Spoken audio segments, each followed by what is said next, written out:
नमस्कार मित्रों, मैं आपका मित्र दीपक तनेजा आप सभी का स्वागत करता हूं आपके सबसे लोकप्रिय चैनल योर कालचक्र में। मित्रों, आज एक बहुत ही महत्वपूर्ण और बहुत अच्छा ज्योतिष का विषय मैं आपके बीच में लेके आया हूं। आप सभी मेरी इस बात से सहमत होंगे कि अक्सर हम मैलेफिक प्लैनेट्स का कॉम्बिनेशन देखकर बहुत नेगेटिव बात करने लग जाते हैं। मान लीजिए किसी भी कुंडली में शनि का मंगल से, राहु से, केतु से अगर संबंध है तो हम नेगेटिव टू नेगेटिव प्रेडिक्शंस सुनते हैं। लेकिन क्या ये हमेशा ही बुरे फल देने वाला होता है? मेरा अनुभव कहता है कभी कभी ये बहुत बड़ी एक अपॉर्चुनिटी क्रिएट करने वाला योग भी बनता है। मैंने ऐसे सफल लोगों को देखा है जिनके जीवन में ये योग था। उन्होंने अपने योग के लिए समस्त प्रयास करके पूर्ण सफलता प्राप्त की है। तो भयभीत करने वाले विश्लेषण, डराने वाले विश्लेषण या पैसे को इकट्ठा करने वाले विश्लेषण, ऐसी ज्योतिष से मेरा हमेशा से कभी भी संबंध नहीं रहा। मैं आने वाली सभी प्रकार की जो भ्रांतियां हैं उनको दूर करने का प्रयास पहले भी करता रहा हूं, आज भी आपके मध्य में कर रहा हूं और ईश्वर कृपा से मैं आगे भी इस प्रकार की भ्रांतियां दूर करता रहूंगा। मित्रों, जैसा कि आप देख पा रहे हैं कि यहाँ पे लिखा है कि is Rahu, Mars, Saturn and Ketu relation is curse और स्पेशल क्वालिटी। एक साइंटिफिक अप्रोच रखते हुए जीवन में मैं आज आपको एक साइंटिफिक तरीके से इस बात को समझाने का प्रयास करता हूं। मित्रों, मैं नाड़ी के अनुसार आपको बता रहा हूं, तो इसलिए कृपया जिनको नाड़ी के विषय में ज्ञान नहीं है, हमारे मूल बेसिक नाड़ी के वीडियोस देखकर आगे क्या से क्या प्रेडिक्शन करनी चाहिए उसके बारे में विचार करें, तभी वो हमारी बात को अच्छे से समझ पाएंगे। किसी भी कुंडली में मार्स, राहु, सैटर्न की युति हो या डायरेक्शनल एस्पेक्ट यानी कि 1-5-9 का संबंध बनता हो, किसी भी भाव किसी भी राशि के अंदर बनता हो, तो ये एक बहुत ही एनर्जेटिक कॉम्बिनेशन है। राशि अनुसार, भाव अनुसार इसमें एनर्जी का लेवल हमेशा ही डिफरेंट और एग्रेसिव से लेकर एक्सप्लोसिव तक हो सकता है। बट आप अगर किसी भी एनर्जी को डायरेक्शन देना सीख जाते हैं तो वो एनर्जी आपके लिए बहुत बड़ा असेट भी बन सकती है। ये एनर्जी एक बहुत क्रिएटर या डिस्ट्रॉयर के लिए रोल अदा कर सकती है नेटिव के लिए, अगर वो इस एनर्जी को अपने अनुसार इस्तेमाल नहीं करता है तो डिस्ट्रॉयर। और अगर वो सही दिशा में सही तरीके से जो प्लैनेट्स के कॉम्बिनेशंस के आधार पर जो उसको कार्य करना चाहिए अगर वो करता है तो that can be a big big creator for that person. वो उसकी कंप्लीट पर्सनैलिटी को एक एक्स्ट्रा ऑर्डिनरी रूप दे सकती है। हमें जब भी कहीं पर भी विचार करना है तो पूरे चार्ट की स्ट्रेंथ देखकर विचार करना है। कभी भी हम किसी भी विषय में बोलें तो ये देख लें कि चार्ट की स्ट्रेंथ कैसी है। पहले लगन की स्ट्रेंथ कैसी है, लग्नेश की स्ट्रेंथ कैसी है, जो प्लैनेट्स का कॉम्बिनेशन बन रहा है उनकी स्ट्रेंथ कैसी है। जैसे ही हम उन प्लैनेट्स की स्ट्रेंथ को पूरी तरह से सही तरीके से एनालाइज कर लेंगे तो आप ये मान लीजिए कि वो प्लैनेट के बारे में अब अगर बात आते हैं तो वो पूर्णतः सही बात होगी, उसमें कहीं भी त्रुटि की संभावना नहीं रहेगी। जब भी हम एनालाइज करें तो हमें डिग्री वाइज प्लैनेट्स के असेंबलिंग करनी चाहिए, नीचे से लेके बड़े तक, यानी कि कम डिग्री से ज्यादा डिग्री तक की प्लैनेट्स को असेंबल कर देना चाहिए। तो हम ये समझ सकते हैं कि कौन सा प्लैनेट किस प्लैनेट से इन्फ्लुएंस हो रहा है और किस प्रकार की इन्फ्लुएंस ले रहा है। तो इसी अगर हम कॉम्बिनेशन की बात करें तो अगर कहीं पर भी मंगल की डिग्री ज्यादा है और राहु और शनि की डिग्री कम है तो यह अलग रिजल्ट देगा। उसी प्रकार से अगर मंगल की डिग्री सबसे कम है, राहु और शनि की डिग्री ज्यादा है, तो ये अलग प्रकार के रिजल्ट देगा। ये एक बहुत बढ़िया इंडस्ट्रियल, बड़े इंडस्ट्री के कॉम्बिनेशन के लिए बहुत अच्छा कॉम्बिनेशन है, एक्सट्रीम गुड। और ये एक बहुत बड़ा एनर्जी सेक्टर के रिसर्चर के लिए ये बहुत अच्छा कॉम्बिनेशन है। इसी तरह ये एक बहुत ही बढ़िया भट्टी टाइप के काम करने वाले के लिए ये बहुत शानदार कॉम्बिनेशन है, जहां बहुत बड़े लेवल पे भट्टियां होती हैं, बड़े बड़े लेवल पे जो हीट का काम होता है। एनर्जी सेक्टर के लिए एक्सट्रीम गुड, पावर सेक्टर के लिए एक्सट्रीम गुड कॉम्बिनेशन है।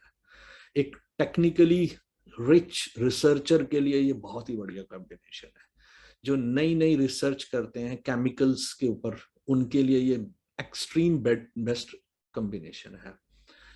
आप बिल्डर का काम करने वाले को भी देखेंगे तो ये बहुत अच्छा एक्सट्रीम गुड कॉम्बिनेशन है। मैं यहाँ पे फिर बोलूंगा कि पूरी कुंडली की स्ट्रेंथ, प्लैनेट्स की स्ट्रेंथ को आपस में उनके कॉम्बिनेशंस को एनालाइज करके ही बात करें। कौन सा प्लैनेट किसको ज्यादा प्रभाव दे रहा है और कौन सा प्लैनेट प्रभावित हो रहा है ज्यादा, किस प्रकार का प्रभाव ले रहे हैं, इस प्रकार के एनालिसिस के बाद ही बात करें। अगर किसी ने इन एनर्जीज को इस तरह से यूज नहीं किया तो this can be the most biggest destroyer energy for that person. ये एक दुर्घटना योग भी है जिसमें काफी हद तक बड़ी विस्फोटक दुर्घटना में जान हानि से लेके शरीर की हानि, अंगों की हानि तक की पूरी संभावना इसमें दिखती है।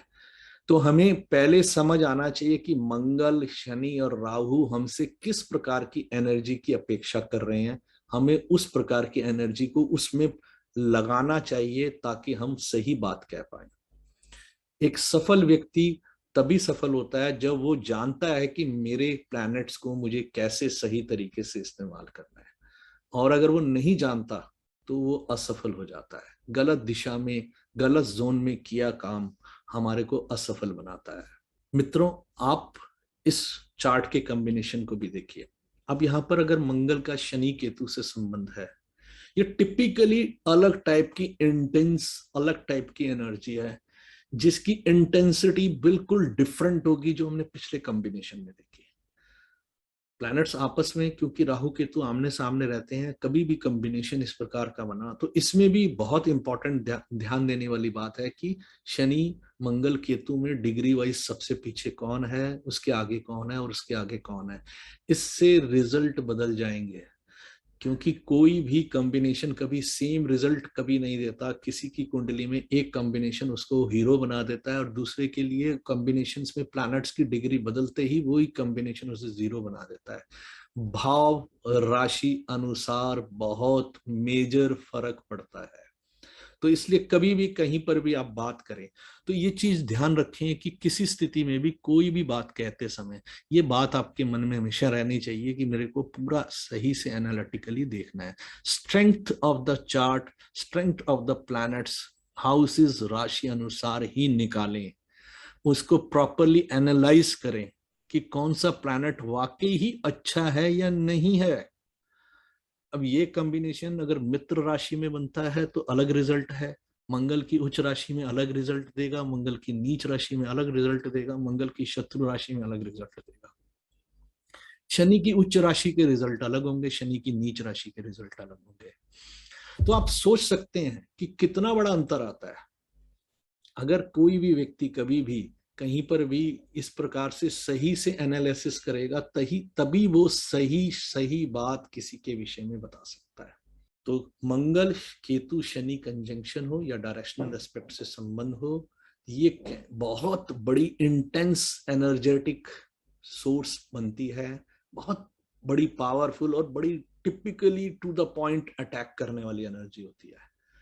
इसको सही से समझ लिया तो ये आपको एक बहुत शानदार टेक्निकली सुप्रीम क्वालिटी वाला व्यक्ति बना सकती है। अदरवाइज ये आपको यूजलेस, हेल्पलेस, कंप्लीट फेलियर वाला व्यक्ति भी क्रिएट कर सकती है, जिसके जीवन में कोई भी कार्य कभी कभी कंप्लीट नहीं होता है। उस तरह की स्थिति भी उत्पन्न कर सकती है, या आपको क्राइम में इस लेवल पे ला सकती है कि आप एक सेकंड के अंदर हुई छोटी सी बहस में भी किसी को हानि पहुंचा सकते हैं, या आपको ये किसी के द्वारा और के द्वारा हानि हो सकती है। ये कुंडली के ऊपर डिपेंड करता है। हमको देखना आना चाहिए। हाउसेस से पता चलता है कि हम हानि करेंगे या हमारी हानि होगी। हमारे प्लैनेट्स कंफर्टेबल जोन में है तो अलग तरीके की बात है, अगर अनकंफर्टेबल जोन में है तो वो डिस्ट्रक्टिव हो जाते हैं। मित्रों, एक ये कॉम्बिनेशन है जिसमें मंगल राहु जुड़ गए हैं और सामने शनि केतु का कॉम्बिनेशन है। इसमें भी बहुत ध्यान देने वाली बात है। ये कौन सी राशि में बन रहा है, कौन से भाव में बन रहा है, मंगल राहु में से किसकी डिग्री कम है, किसकी डिग्री ज्यादा है, इसके आधार पर रिजल्ट टोटली बदल जाएंगे।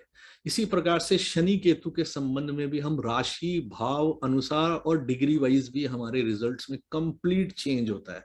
एक व्यक्ति के लिए ये बहुत ही बढ़िया हो सकता है, अगर डिग्री सही जगह पे, जिस प्लैनेट की डिग्री ज्यादा होनी चाहिए वहां ज्यादा है, तो वह बिल्कुल कंप्लीटली अलग रोल देगा। मान लीजिए मंगल डिग्री वाइज राहु से ज्यादा है तो कंप्लीट डिफरेंट टाइप के रिजल्ट्स हैं। अगर राहु की मंगल से डिग्री ज्यादा है तो ये कंप्लीट डिफरेंट टाइप का कॉम्बिनेशन है। फिर राशि अनुसार अगर मंगल मित्र राशि में है तो अलग रिजल्ट है, उच्च राशि स्व राशि के अलग रिजल्ट हैं, और शत्रु राशि में बैठ के ये कंप्लीट नेगेटिव इंपैक्ट्स देने की स्थिति में है। इसी तरह शनि केतु को भी अगर आप देख रहे हैं, अगर केतु की डिग्री शनि से ज्यादा है तो ये बिल्कुल अलग रिजल्ट है।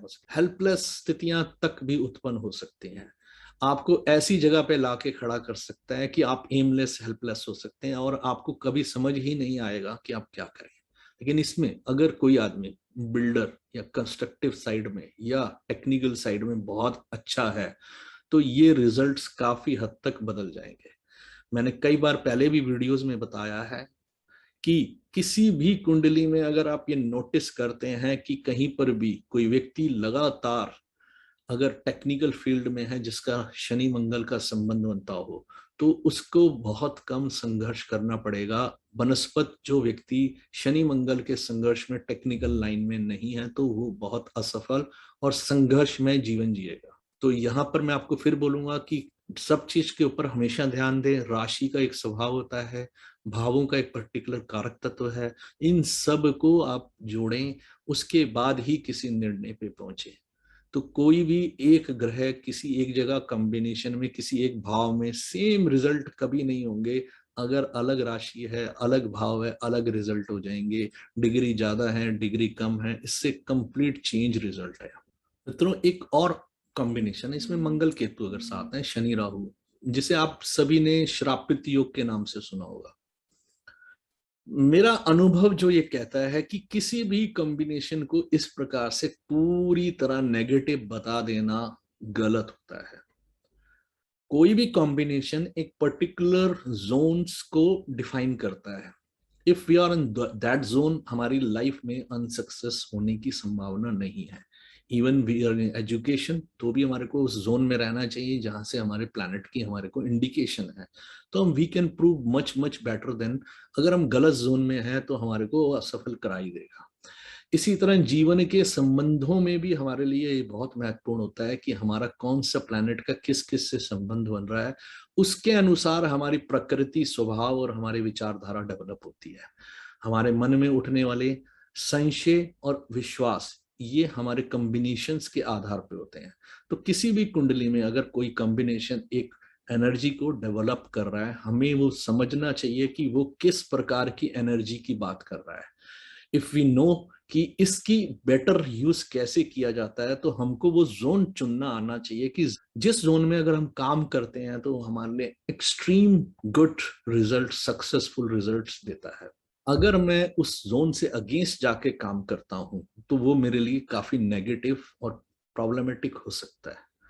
किसी भी प्लैनेट्स के कॉम्बिनेशन की अगर हम बात करते हैं, हर प्लैनेट एक पर्टिकुलर टाइप के सिग्निफिकेशंस को सिग्निफाई कर रहा होता है कि ये उसकी नेचर में, उसके स्वभाव में है। आपके ऊपर है कि उन सिग्निफिकेशंस में से किस कॉम्बिनेशंस को आप सेट करते हैं और उसके हिसाब से आप रिजल्ट्स निकालते हैं, तो you can choose good results. Her planet के पॉजिटिव और नेगेटिव सिग्निफिकेशंस होते हैं, living and non living significations होते हैं। उसके साथ साथ very negative, negative, medium, positive and extreme positive significations होते हैं। आपकी चॉइस पे डिपेंड करेगा कि आपकी कुंडली किस प्रकार के रिजल्ट देती है। मित्रों, एक ये व्यक्ति की कुंडली है जिनमें आप देख सकते हैं केतु शनि का संबंध है, मंगल राहु का संबंध है। अब मैं यहाँ पर आपको जो बताना चाह रहा था शुरू से, उस चीज के ऊपर दोबारा आता हूँ। यहाँ पे मंगल राहु को क्रॉस कर चुका है और शनि केतु की डिग्रीज को क्रॉस कर चुका है, और यहाँ पे चंद्रमा और मंगल का परिवर्तन है। जातक का मंगल इस समय पहले डेविलेशन में है, परिवर्तन के बाद उसकी स्थिति में थोड़ा सा सुधार हो जाता है और वो अपनी जगह पे आ जाता है। जो मेरे अनुभव है मैं उनमें से कुछ चीजें शेयर करता हूँ। पहली बात, जब भी किसी चीज प्लैनेट्स का एक्सचेंज हो जाता है तो उसकी जो नेगेटिव या पॉजिटिव एनर्जी जो दिख रही होती है उतनी पॉजिटिव या नेगेटिव एनर्जी नहीं रहती है। सेकेंडली, चंद्रमा या केंद्र में होने के बावजूद भी जातक को सामने से शुभ प्लैनेट्स का कॉम्बिनेशन उसे दिखाई दे रहा है तो वो उसको सपोर्टिव है। इस कुंडली में अगर आप नोटिस करेंगे तो सूर्य और मंगल दोनों जो है नीच राशि में है। अब आपके लिए भी बहुत हैरानी की बात होगी कि ये व्यक्ति बहुत ही कामयाब व्यक्ति है, क्योंकि इन्होंने जीवन के हर स्तर पर अपने को उस जोन में रखा जहां से ये बिल्कुल कामयाब होते हैं। जब इनके पारिवारिक कार्य चल रहा था, जहां ये परिवार के साथ रहकर काम कर रहे थे, वहां पर इनकी जो कुंडली में इनके जो स्थितियां थी वो इस प्रकार की थी कि इनके पिता माता का, इनके परिवार का, पूर्वजों का एक कार्य था जिसमें वो बड़े लेवल पे कबाड़ का काम करते थे। ये बहुत सक्सेसफुल रहे वहां पर भी।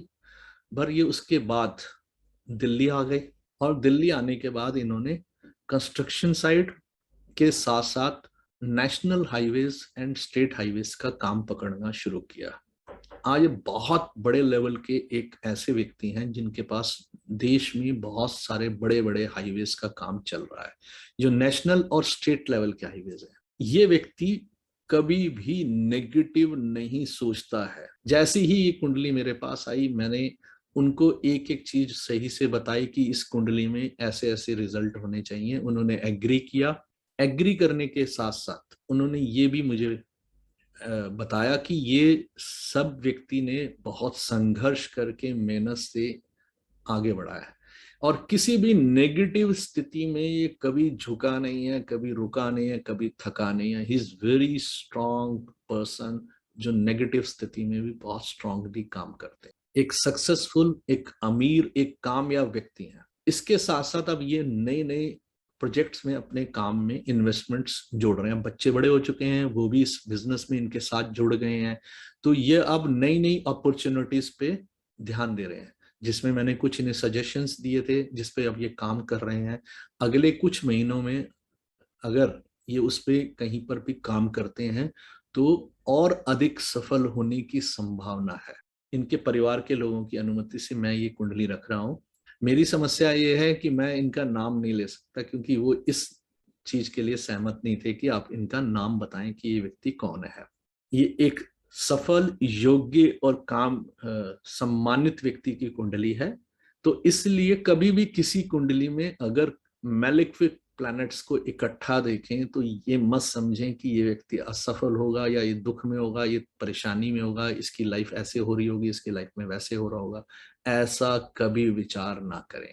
ये जीवन में कभी कभी बहुत प्रॉब्लम्स के अंदर से भी लोग निकल के निखर के आते हैं। तो ये उस टाइप की कुंडली है। जब ये दिल्ली आए थे तो जीरो से इन्होंने अपने आप को खड़ा किया, जीरो से इन्होंने अपने आप को खड़ा किया, और आज he is one of the very very well establish person, जो एक हम कह सकते हैं एलाइट जो होते हैं, बढ़िया लेवल के लोग जो होते हैं, जो प्रॉपरली रिच कम्युनिटी हम कहते हैं, उसमें से एक ये है। तो मेरा आग्रह रहेगा, कभी भी किसी के बारे में राय बनाएं तो ये ध्यान रखें कि आपको वो राय कहीं पर भी बहुत एक्सट्रीम नेगेटिव नहीं होनी चाहिए, क्योंकि कुंडली की जोन को सही से समझ लेने के कारण आप कभी असफल नहीं होते। मेरी कंसल्टेंसी के बगैर ही ये सही जोन में काम कर रहे थे, सफल हुए।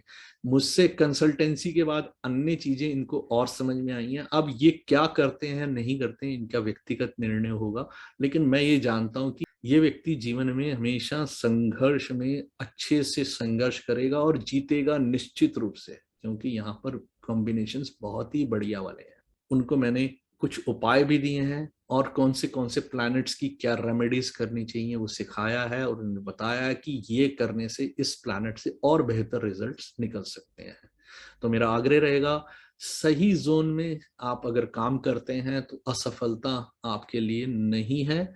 ये अगर आप जान लेते हैं तो आपको जीवन में कभी दिक्कत नहीं आएगी। तो इसी के साथ आज के लिए मैं इतना ही करूंगा। धन्यवाद, नमस्कार। और कभी भी आंख बंद करके किसी के बारे में बहुत नेगेटिव कोई बोल रहा हो तो ज्यादा ध्यान ना दें। उसका पॉजिटिव एस्पेक्ट भी होता है, उसके बारे में किसी अच्छे योग्य व्यक्ति से जानकारी लेकर ही बात करें। नमस्कार।